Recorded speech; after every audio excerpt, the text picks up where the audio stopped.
Conozca lo mejor del sur profundo hospedándose en el mejor hotel de Barahona, Baramar Aparta Hotel, 29 amplias y cómodas habitaciones con suites triples y dobles. Calle Nuestra Señora del Rosario, esquina Luperón en Barahona, 809-524-1900, Baramar Aparta Hotel. Salud Siglo XXI con un centro de atención primaria, especialidades y diagnóstico que abre su unidad de hemodiálisis para afiliados de SENASA, subsidiado y contributivo, Primera ARS Humano y Humanos Seguros. Salud Siglo XXI está en la carretera Duarte Vieja 116, Plaza Anabel I, entrada de Las Palmas, Santo Domingo Oeste.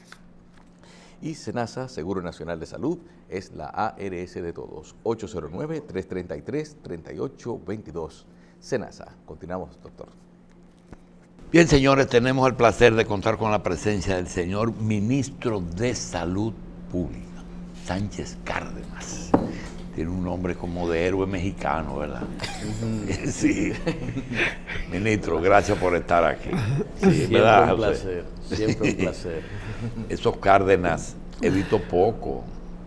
Vienen de México. Ah, bien, para que usted Sí. vea. Doctor, Llegaron 3 hermanos, no sé cómo se despachan del Yucatán para acá. algunos temas del discurso tuvieron que ver con salud o con seguridad social. ¿Usted lo vio como un informe de gestión o como un programa a ejecutar en el resto de la gestión?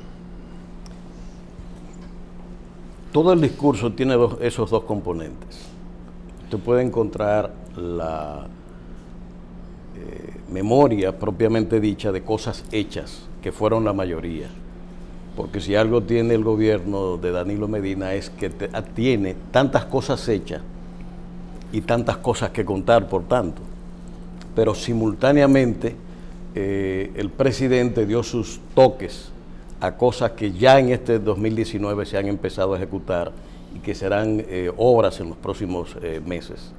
De modo pues que yo veo esa combinación de los dos elementos que he de entenderse en un presidente que necesita, como toda dirección política seria, llevar esperanza a sus conciudadanos y perspectiva de una mejora que es tangible y que mucha gente trata de empañar y desconocer.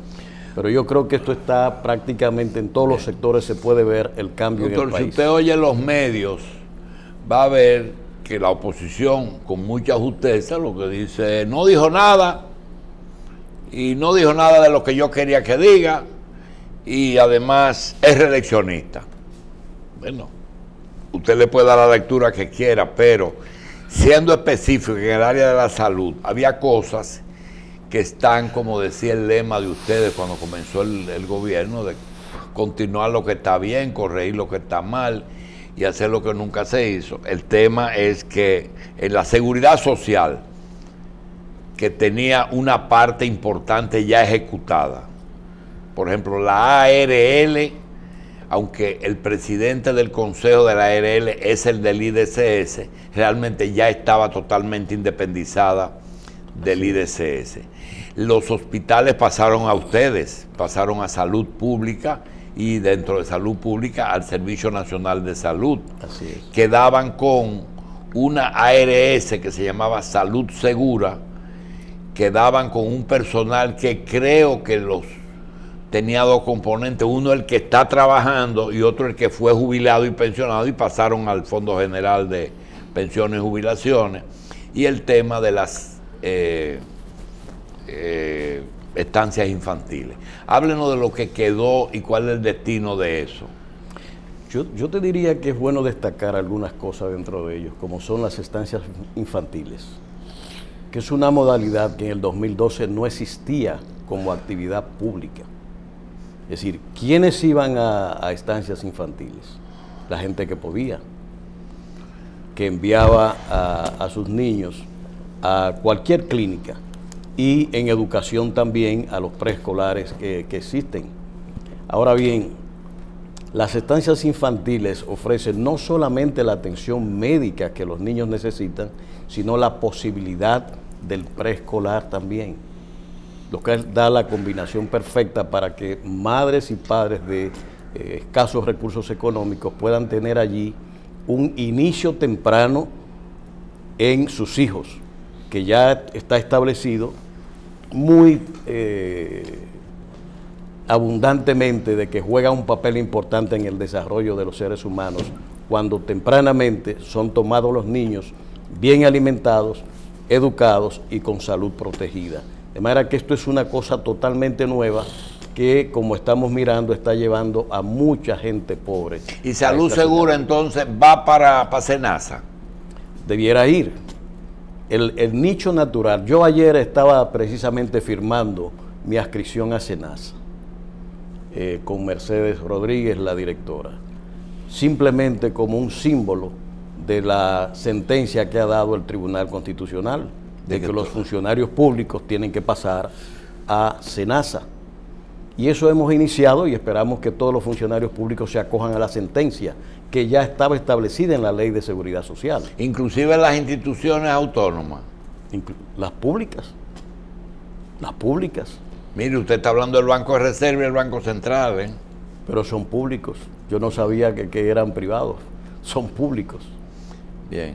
Doctor, cuando se llega a un punto como el que está usted y acabado de llegar prácticamente, tiene 5 o 6 meses en el cargo, se hace una agenda de trabajo por el año, no me refiero al año de calendario, sino al año que le queda a esta gestión, aunque después políticamente se discuta otra cosa. La agenda de salud pública, lo que usted hace el día a día, si coge un calendario y lo marca con los 450 días que le pueden quedar hasta el 16 de agosto a esta gestión, ¿qué usted señalaría como campaña o como agenda de trabajo día a día? Bueno, el día a día tiene una parte que es administrativa, que es el proceso de conducción de la gestión propiamente dicha en ese día a día administrativo. La otra es el trabajo de reorganización que hay que hacer en un sector que siempre yo he dicho que es como una suerte de un mamú dormido y que con muchos atrasos en todos los sentidos, en recursos humanos que necesitan ser renovados, en organización que también debe ser renovada, en la tecnologización del ministerio que no tiene, todo es manual todavía, la administración, a pesar de que se había adquirido un software Dynamic que estaba allí pero no se había implementado. De manera que todos esos procesos en reorganización interna se están haciendo y están en la agenda que nosotros tenemos. Doctor, lo más importante que tiene un funcionario es su presupuesto. Es decir, los recursos, porque el discurso lo aguanta todo, vamos a hacer esto, vamos a hacer aquello.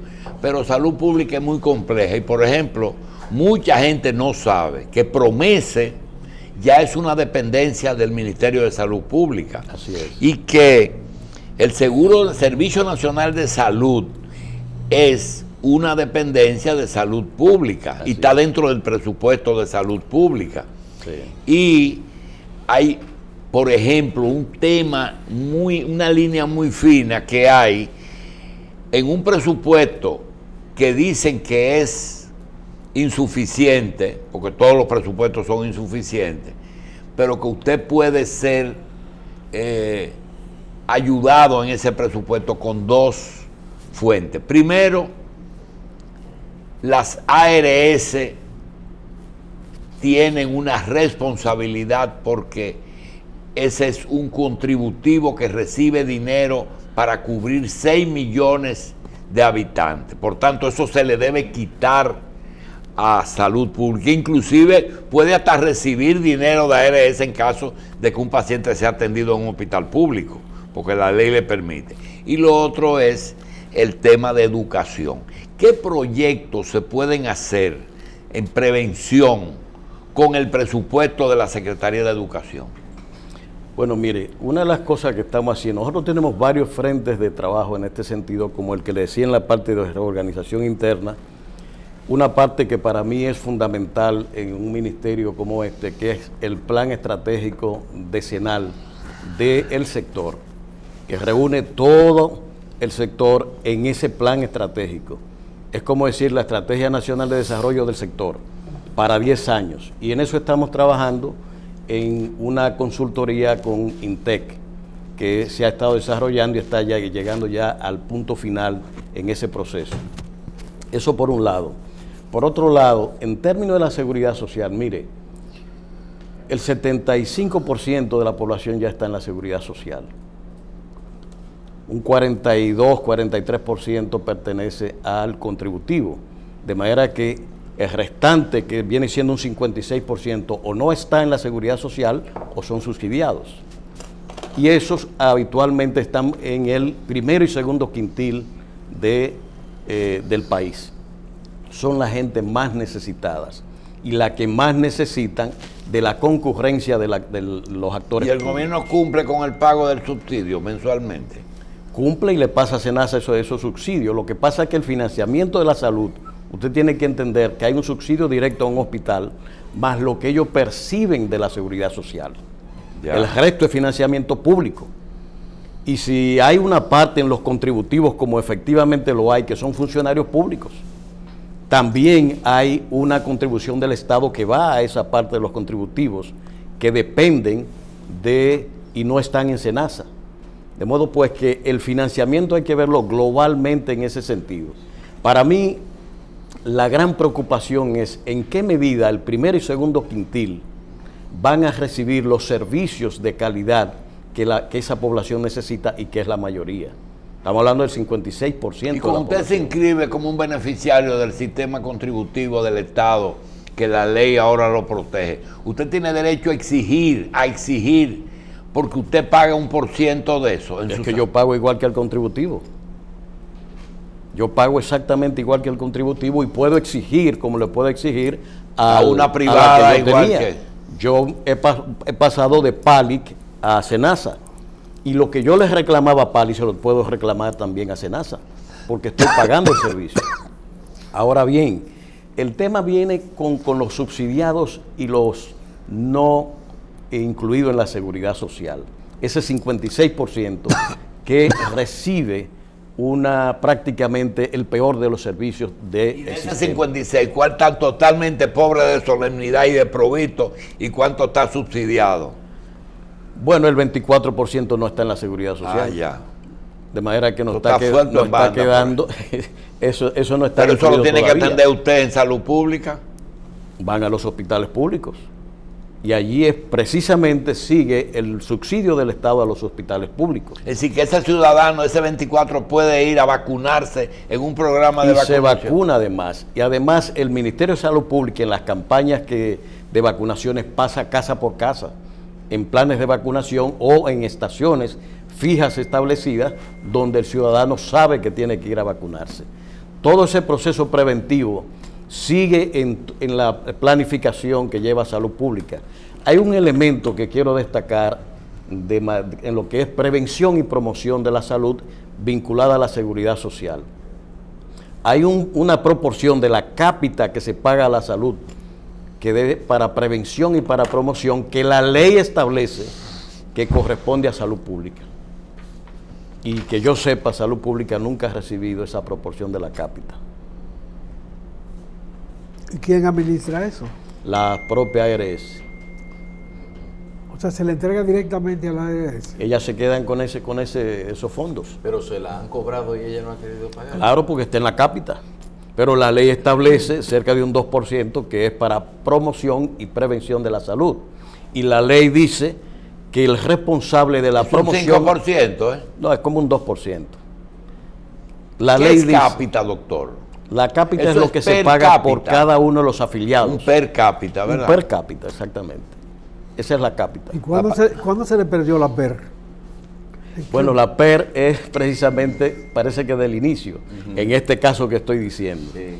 Y esa palabra también se aplica a la palabra glosa, que es desglose del expediente. En realidad es un desglose. Le quitaron el PER y el des. Sí. No sé por qué, cápita y glosa. Exacto. Y es per cápita y desglose. Y desglose es lo que en realidad se hace. Cuando llega una cuenta, Sí, sí. es el deber. Esto lo pago y esto no. O lo discuto o me lo justifica. Efectivamente, así ¿verdad? es. Así es. Y ellos tienen que mandar ese 2% a salud pública. Debiera ser, porque Y nunca lo han hecho, doctor. ¿qué es lo que dice la ley de 4201 de que es responsable de la prevención y la promoción? Es el Ministerio de Salud Pública. Entonces, en el reparto de la cápita tiene que haber a cápita para ese renglón. No lo puede ejercer la propia ARS como hasta ahora. Y es mucho. Porque yo voy a hacer promoción ahora mismo sobre dengue, malaria, lo que sea. Sí. ¿Con qué fondo la voy a hacer? La Seguridad Social establece un fondo para eso. Sí, porque nosotros vimos el otro día que tuve oportunidad de hablar con vacunación, de que Salud Pública, a un centro de atención primaria privado, le entrega la vacuna sin costo. Sin costo alguno. El centro solamente puede cobrar la administración. Puro y simple. Y el fondo y esa vacuna, quien la debe pagar ese 2%, ¿verdad? Debe ser ahí. Ese debe ser parte de la promoción. Cuando yo muevo, por ejemplo, a sacar cacharros por fines, como estamos haciendo ahora mismo, por el dengue, en todas las comunidades, esa actividad de promoción que se realiza en las direcciones provinciales, los promotores de salud, ¿cómo se paga? Y es mucho ese fondo. El fondo yo no ahora mismo, bueno, el 2 no es mucho, cápita, pero el 2 de mucho es mucho. De mucho es mucho. Y si llegamos a los 10 millones, es un buen fondo. Yo veo que dicen 2.000 millones que las ARS pagaron a los médicos. Así es. ¿Verdad? Si yo quiero hacer, por ejemplo, una campaña de educación a las embarazadas o para las adolescentes que se están embarazando, sí, eso necesita fondos. Yo tengo que movilizar, como vamos a hacer ahora con el plan de contención de la mortalidad materno-neonatal, una movilización en el componente no hospitalario, que es hemos dividido este plan en un componente extrahospitalario, que es de movilización e identificación y censo a nivel de los barrios. Pero apúntenos en ese programa, porque los medios de comunicación reciben una parte también por la educación. Absolutamente. ¿Verdad? Pero todo eso se debe pagar. Y ya hemos preparado, por ejemplo, más de 25 videos cortos que van a servir para la orientación ciudadana y las embarazadas en estos campos específicos y que empezarán en corto tiempo con la difusión. Hemos establecido una red en las comunidades que va a crear una nueva figura en este campo, que es el acompañante de las embarazadas. En los barrios se sabe quién está preñado, doctor. Un gurú de la seguridad social le llama y le dice que luche por ese %, porque las ARS no están capacitadas para realizar ese tipo. Es de las pocas cosas que ellos no tienen capacidad, aunque la ley le otorga la posibilidad de que ellos pueden hacer promoción y educación. Esa es una función que la ley se la da a ustedes. Pero mire, de hecho yo pensaba que en la ley de seguridad social lo que se estableciera que ese 2% lo utilizaba la ARS para ella promover la actividad, porque uno llegó a ver... No, ellos la usan para promover su ARS. Ajá. O sí, no al paciente. es que la promoción y la ley establecen que Que sea salud pública. No puede ser que ellos sean receptores de los bienes, paguen los bienes y que además determinen qué es lo que se debe promover cuando salud pública que determina las líneas de prevención y promoción. ¿Usted podría usar esos fondos en medicamentos catastróficos? No, está más bien orientada a las medidas de prevención de las crónicas, por ejemplo. No de tratamiento. No exactamente de tratamiento, no, porque es prevención y promoción. Yo en esos fondos lo usaría para evitar la malnutrición que estamos viendo ahora mismo en el país. Y el embarazo precoz. Embarazo precoz, embarazo en adolescente, en fin, promover, por ejemplo, el cuidado frente a la hipertensión del embarazo, frente a las infecciones, la desnutrición que tiene el 34% de las embarazadas. Es decir, yo hago promoción para que las mujeres puedan evitar esas situaciones. Pero eso es fondos. Puedo hacer una campaña con fines de reducir, decía, la malnutrición en la población, como implica la obesidad, que es un condicionante para hipertensión, para diabetes, para los fallos renales, que como usted sabe, o sea, las crónicas, que es el mapa epidemiológico nuevo que tenemos aquí, es más costosa, más catastrófica y más difícil de manejar para las familias. Doctor, ayer nos comunicó, la gente nos comunica cosas en la calle. Mira, cuando vaya el ministro de Salud, a veces tiene una respuesta, no viene al caso con lo que estamos hablando, pero me dio duro el tema. Dice, ¿por qué una fotografía en National Geographic, en la portada, de un niño negro de Biafra, desnutrido, lleno de moscas, no le llama la atención a nadie? Sin embargo, uno nunca ve un niño anglosajón desnutrido, y si en caso de que aparezca, produce un impacto casi a nivel universal. Hay un tema racial en la administración de salud. Yo creo que eso es más bien un tema de sensibilización. No me atrevería a hablar de racismo, pero nosotros podemos tomar, a propósito del dicho que usa aquí la oposición, de que no llenó las expectativas. Seguro, que eso no se dijo ha nada ni convertido llenó las expectativas. En una suerte de cliché que se usa. Cuando yo estaba en los hospitales en los años 70 y 80, el cuadro epidemiológico de este país, ¿qué era? Niños desnutridos, panzones llenos de parásitos, gastroenteritis. Hoy la predominancia es de crónica. Lo que pasa es que se ha cambiado, y esto es probablemente, el kwashiorkor no se veía cuando usted ejercía medicina. ¿El qué? El síndrome de kwashiorkor. Sí. La desnutrición, eso desapareció en los hospitales nacionales. ¿Y por qué desaparece? Por lo que decía el presidente, el hambre, y los datos están ahí, bajar la pobreza extrema de 9.9 a 2.9 es desaparecer el hambre. Y eso explica que hay menos probabilidades de enfermedad. Mejorar a un punto el agua de consumo nacional hasta una cloración de 87%, se llevó toda esa gastroenteritis porque tenían que ver con agua y alimentos mal manejados. Ahora tenemos unos alimentos mejor procesados y mejor también manufacturados. Es decir, ese es el crecimiento que ha llevado a un país de desarrollo bajo a un país de desarrollo medio. Nadie quiere, mucha gente, sobre todo los pesimistas de este país, que quieren seguir sembrando la idea de que este país no cambia, no avanza, que siempre tenemos los mismos. Y yo digo, bueno, si usted cruza el puente Duarte y mira hacia la zona o del 17, usted va a ver las antenitas de Claro por todos lados. Y eso tiene un significado, porque ahí están lavadoras, teléfonos, cable y todos esos servicios que están disponiendo. Necesita el cambio en la infraestructura, doctor, de vivienda, y eso va caminando. El pesimismo por lo general se le inocula a las personas cuando están en la oposición. No, cuando el PLD de la oposición era el partido más pesimista de la patria. Bueno, habitualmente lo que pasa es que hay dos cosas, José.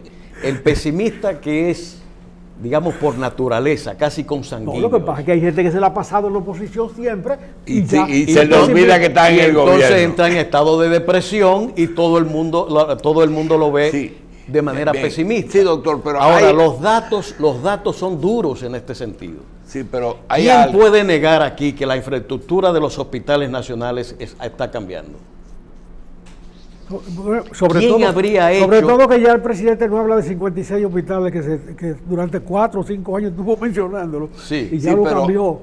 Eso es bueno. Tenemos 36 ya concluidos y faltan 14. El vaso es el vaso medio lleno y vacío. Yo digo a veces, fue un error 54 hospitales al mismo tiempo, pero también digo, y se debieron dejar esos 54 hospitales como estaban. Entonces uno no sabe. Pero el vaso medio lleno y medio vacío, donde más se pone manifiesto. ¿Cuál es la principal queja que nosotros tenemos de PROMESE, del programa de medicamentos esenciales? ¿Usted sabe cuál es? Cuando falta un producto. Mira, no hay el hipertensión. ¿Por qué? Porque tú tienes una insulina a un precio en PROMESE y tiene una insulina en la farmacia a otro precio, pero ese precio es un océano de diferencia. Entonces, ustedes hablan del 911, pero hay cosas que es como una raíz fibrosa que se mete por todas partes y tú encuentras por allá, como el coco, que a veces tú encuentras casi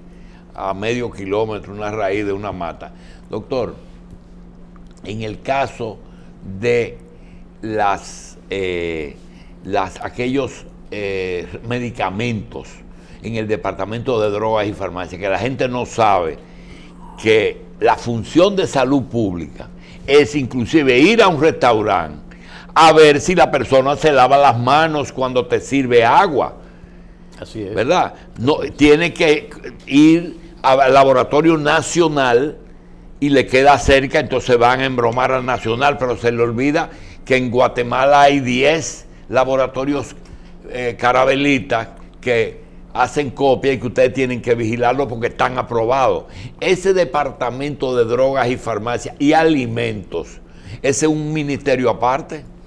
Lo es porque fíjese la correlación que hay y por eso la preocupación con los registros sanitarios que nosotros hemos tomado. Por salud pasa el país entero. Usted se pone a ver agua, todo pasa por allí. Medicamentos, alimentos, y cada vez la actividad económica va generando nuevos productos. Porque las envasadoras de agua pasan por allá. Claro que sí, se controlan allá porque son factores de salud. Lo acabo de mencionar, el país que consumía agua en tinaja y de río desapareció. Entonces esa gente que coge de la llave y la pone en la botella y me vende el agua, tienen que ser reguladas. Que es agua mía, me la venden. Tienen que ser reguladas, exactamente. ¿Te le envuelve? Entonces, me le pone etiqueta. Todo eso pasa ya por DIGEMAP, que es la dirección que se encarga de eso. Todo está regulado. El agua, los medicamentos, los productos sanitarios, los cosméticos y los alimentos. Cada día tenemos un volumen de producción local y de exportación mayor. Entonces, lo que hemos hecho es informatizar aquello, porque antes, como funcionaba manualmente, estaba sujeto a corrupciones, a dilaciones incluso.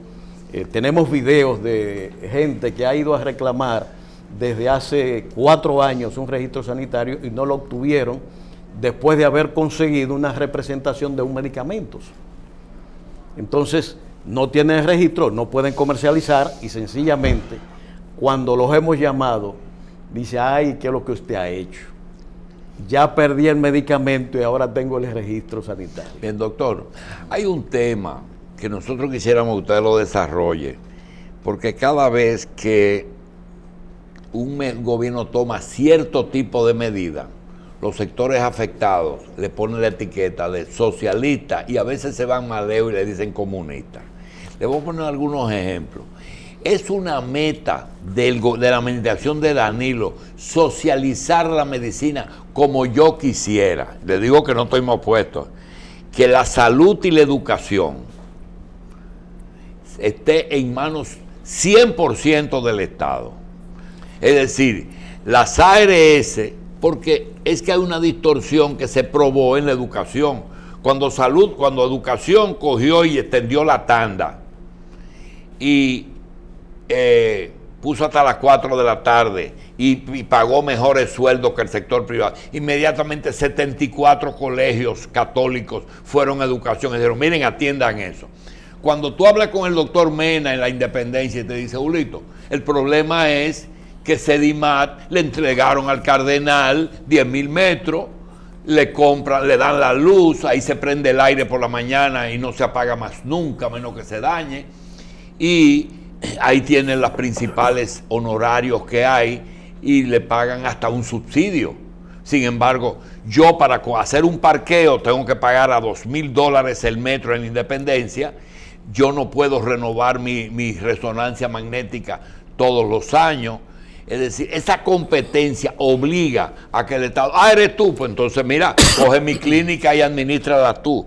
Hay un objetivo claro de llevar a la socialización de la medicina. Mire, yo no diría eso porque este es un sistema mixto de salud. Sí, sí, es ahora, mixto, es mixto, pero mixto, pero disparejo. Disparejo, hay más privado. ¿Pero por qué? Porque las deficiencias en el sector pero público... el privado es peor, el servicio en privado tiene... Pero pongamos eso. El descrédito del sector público y la baja inversión que se hizo condujo al crecimiento de la oferta privada. Pasó en educación también. La proliferación de colegios empieza a recular cuando, como usted dice, cuando la inversión que se hizo en educación está dando muestra de que las cosas van cambiando y que además está prestando algo que no tenía antes para resolver un elemento que parecía propia de la educación, pero que era social. Te doy desayuno, te doy almuerzo, te doy merienda, te doy zapatos, te doy uniforme, te doy los libros. Ese factor no es propiamente de la educación, es una de carencia social que producía los efectos que se medían. Ausentismo escolar, bajo rendimiento, pero ¿y qué esperaban? Si no he comido bien, no voy. Sí, pero que en salud pública, en salud es igual. El defensor te puede decir, no, aquí lo que se ha hecho es que se capitalizó, porque el gobierno te dijo, a tu ARS y ofrece tú a los prestadores de servicio el servicio. Entonces, ¿qué trajo eso como efecto no deseado? Una diferencia grande entre el servicio oficial, que tiene todos los cuartos para comprar todos los equipos, y el servicio privado. Pero también tiene otra cosa, el médico que dice, yo doy atención de primerísima calidad, yo no me afilio a ninguna ARS, ni estoy afiliado. Entonces, eso está produciendo... A eso le queda poco tiempo a esos médicos. A esos médicos que dicen eso. ¿Por qué? Porque en la medida en que progrese como va a progresar la seguridad social, todos los ciudadanos con su seguro van a tener que cogerlo, porque no tendrán opción. Y en la medida en que mejore como está mejorando el servicio público en los hospitales y la capacidad que se está generando en el sector salud, todos los médicos tendrán que hacerlo. Ay, pero usted hay un medicamento que no puede suplir en los hospitales porque no está en su poder, que es la vocación. ¿Cómo usted va a lograr que ese médico que usted le está pagando 45,000 pesos le ponga usted en la vena un sentimiento de humanidad para que entienda que eso es lo que va a hacer que el paciente vaya? Todavía aquí los pacientes quieren que lo añoñen, doctor. Pero añoñar tiene mucho que ver con la humanización de quien presta el servicio. De esto estamos hablando. Es decir, eso no lo da un decreto ni una ley. Cuando usted visita al doctor Hanna a su consultorio, a usted lo añoñan, ¿verdad? O sea, no lo añoñan, pero es humanizar. Es humanista. A lo mejor te da un boche. Pero eso está dentro del cariño. Entonces, ¿qué sucede? Las deficiencias en el sector tienen un problema de tipo estructural en la relación entre la oferta y la demanda y lo que manda la ley, que manda una puerta de entrada, que es la atención, vía de atención primaria del primer nivel. ¿Qué pasa con esto? En la tradición nacional, la inversión se ha concentrado en el hospital y la visión del especialista. Y los hospitales se han convertido en un barril sin fondo, que se han tragado todos los presupuestos por décadas. Y sin embargo, usted ve los indicadores cómo van lentamente cambiando. Porque una gran parte, estamos hablando del 56%, los menos favorecidos, que no reciben la atención de esos médicos. El día que se mueva la inversión hacia ese sector, usted verá indicadores prácticamente de primer mundo. Y esos médicos, en la medida en que tengan que prestar atención a esa población, será también de calidad. Ahora, eso tiene, digamos, acompañante del tema, de que aquí tenemos 50,000 estudiantes de medicina, sin filtro, y que cuando llegan no reúnen las competencias adecuadas a una gran cantidad de ellos, y en todas las evaluaciones que se hacen. Por eso hay 5,000 sin trabajo. 5,000. Y lo que están saliendo, pero 5,000 gradúan todos los años en las universidades. Son más. Y tienen que dedicarse a muchas cosas. ¿Y ustedes no tienen trabajo complementario en las universidades para que solamente gradúen los que necesita el país? Bueno, eso es precisamente lo que el plan estratégico tiene que definir. ¿Cuál es la política del gobierno en formación de recursos humanos y cuáles son los límites y en qué área.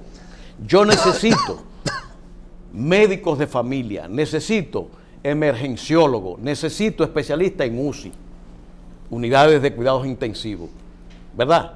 Entonces, si yo soy que llamo a las residencias médicas, no voy a seguir llamando para ginecólogos, pediatras y cirujanos. Doctor, le puse el ejemplo de Promese, que no está suficientemente destacado el papel del precio de un medicamento en Promese, pero le puedo poner el ejemplo de 911. Usted sabe los problemas que resuelve esa ambulancia cuando llega. Primero, las ARS se ahorran dinero, porque la primera atención es importante. Segundo, el salud pública tiene un papel y no se sabe que el 50% de 911 es salud pública.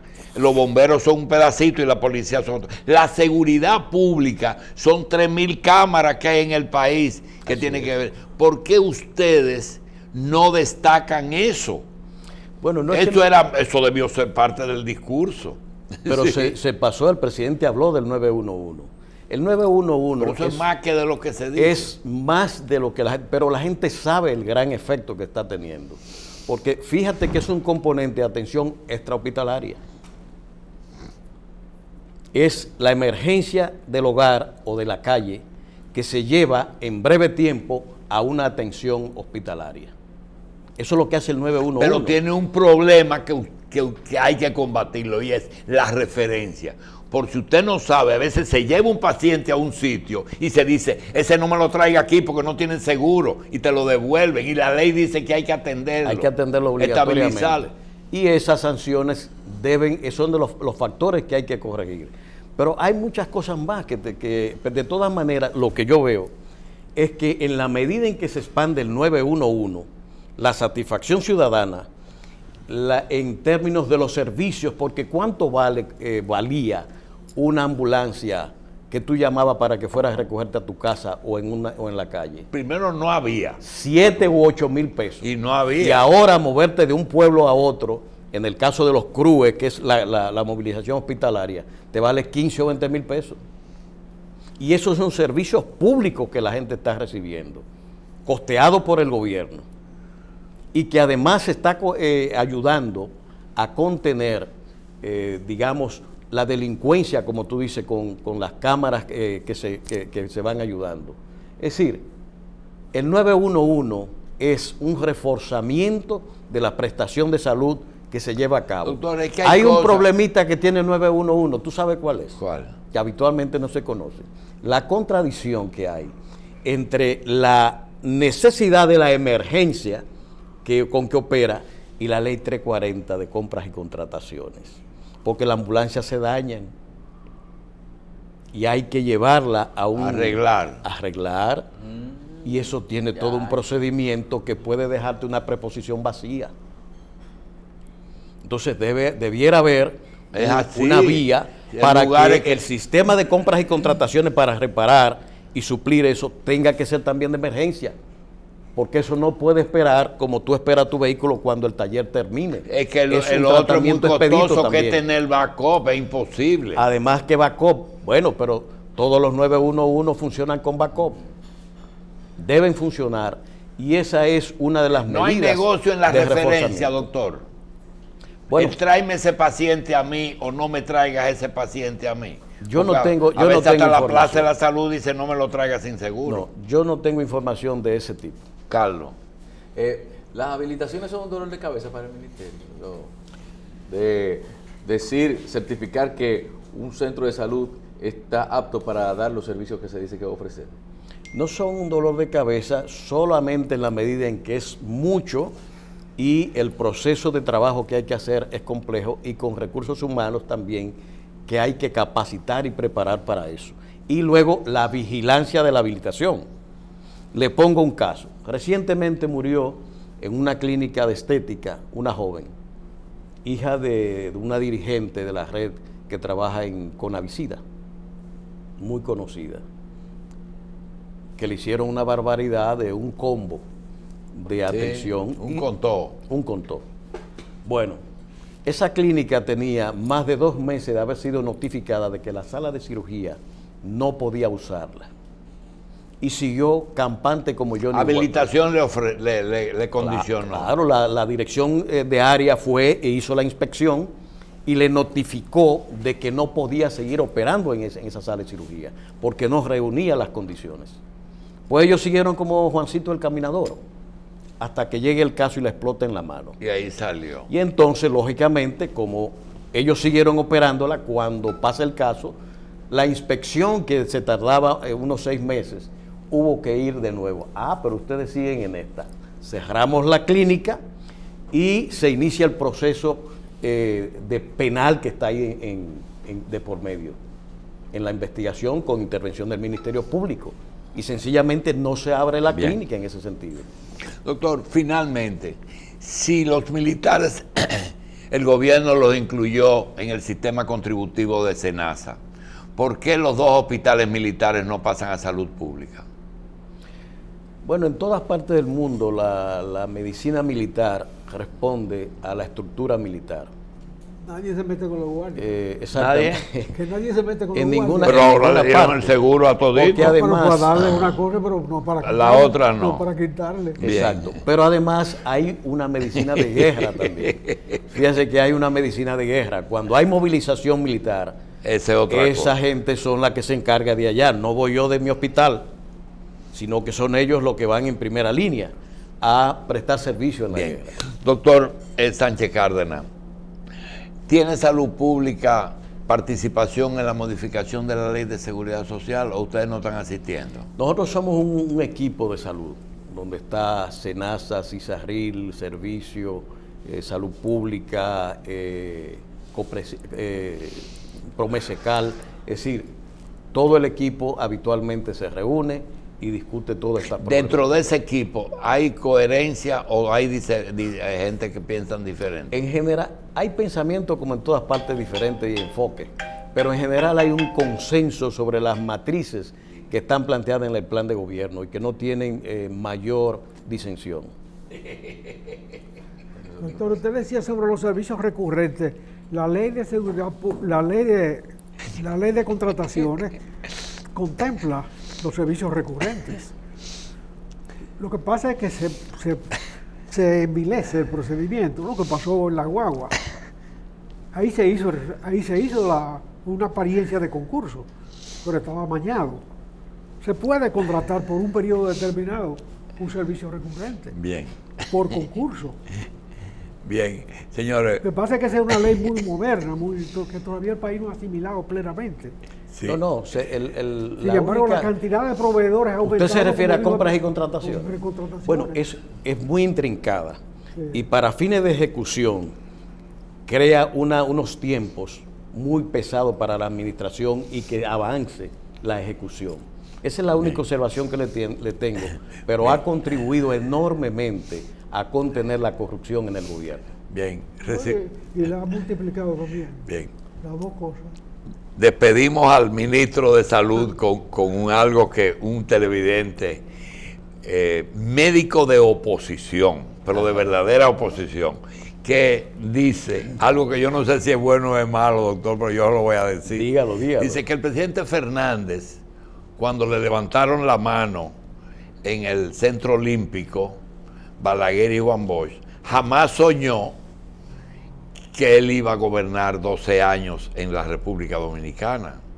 Fue una situación en la que él se hizo presidente durante el ejercicio de su primer periodo presidencial y que el ministro de Salud Pública se ha hecho un superministro en el cargo. Eso se lo dice a la oposición, yo no sé si es malo o bueno. Sí. Bueno, véalo. Yo siempre lo único que puedo decir es que lo más importante no es lo que yo pienso. Era ministro cuando lo nombraron, ahora es un superministro. Gracias, doctor. Muy amable.